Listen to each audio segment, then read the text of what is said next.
di default. Saya yakin kalau Pak Purbaya dengan segala macam pengalaman yang Bapak sudah miliki sebelumnya, dengan didukung oleh para wamen yang luar biasa dan seluruh jajaran Eselon 1 Kementerian Keuangan yang sudah teruji, harapannya sama-sama Pak, kita bisa mencapai dan membuat Indonesia menjadi lebih baik. Katanya Pak, MBG tadi ya, penyerapan pajaknya rendah. Saya tanya sama teman-teman keuangan, gimana monitornya? Ya dia bilang bagus-bagus saja, tapi ternyata enggak, jelek. Loh, terus kita apain? Ya nggak tahu. Saya bilang begini, ya udah, nanti sebulan sekali kita akan jumpa pers dengan kepala MBG. Nanti kalau penyerapannya jelek, dia suruh jelasin ke publik, saya di sebelahnya. Dan program-program yang lain yang lambat itu akan saya sisir. Saya kan baru hari ketiga dan rapat, udah keburu rapat di sini, jadi belum lihat detail seperti apa. Tapi kami akan sisir. Bagian-bagian lambat kami percepat. Caranya gimana? Ya, kalau mereka nggak bisa nyusun anggaran atau menyusun program kerjanya atau pengajuan anggarannya, kami akan kirim orang ke sana supaya jalannya cepat, dan kita akan monitor on regular basis supaya anggaran yang banyak tadi, yang kalau lihat anggaran kan sama aja kan dari tahun ke tahun, gitu-gitu aja tuh nggak ada dampaknya, 55 aja, karena penyerapannya nggak dimonitor. Dulu pernah ada UKP 4 memonitor itu pun nggak jalan sempurna karena UKP 4 terlalu jauh. Saya nggak tahu, harusnya tugas Bapak sekali, tapi saya nggak tahu. Kalau saya boleh kerjakan, saya akan kerjakan itu supaya memastikan betul-betul penyerapan anggaran bisa jalan. Dan tadi uang yang udah utang kita yang sudah kita keluarkan itu betul-betul bermanfaat buat ekonomi.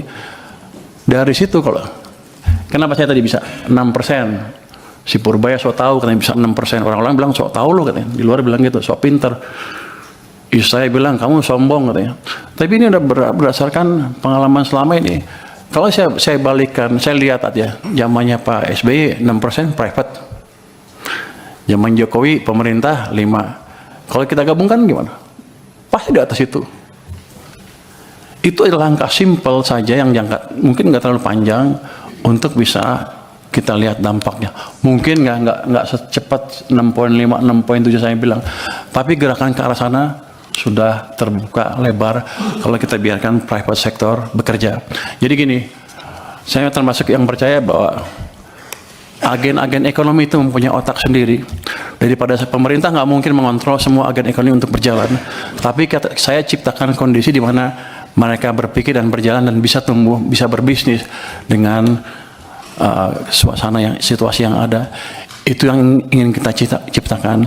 Nanti setelah itu ada baru tadi program-program investasi. Ini kan nggak lama lah saya beresin.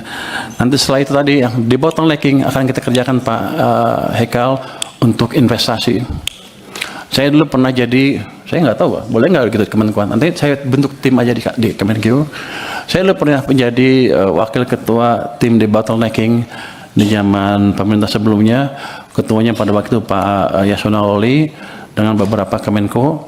Itu kita sidang setiap minggu Senin 7 kasus kita putuskan. Saya mecahin 300 kasus dilaporkan ke kami, kita pecahkan 193 kasus investasi berhubungan dengan investasi sebesar 890 triliun. Jadi saya pikir saya udah ngerti, bukan ngerti, kira-kira ngerti deh, kira-kira bisa memperkirakan deh di mana bottlenecking, di mana hambatan yang kita hadapi dan gimana cara memecahkannya. Itu bukan tugas Kementerian Keuangan, tapi kalau boleh nanti saya bentuk tim aja di Kementerian Keuangan.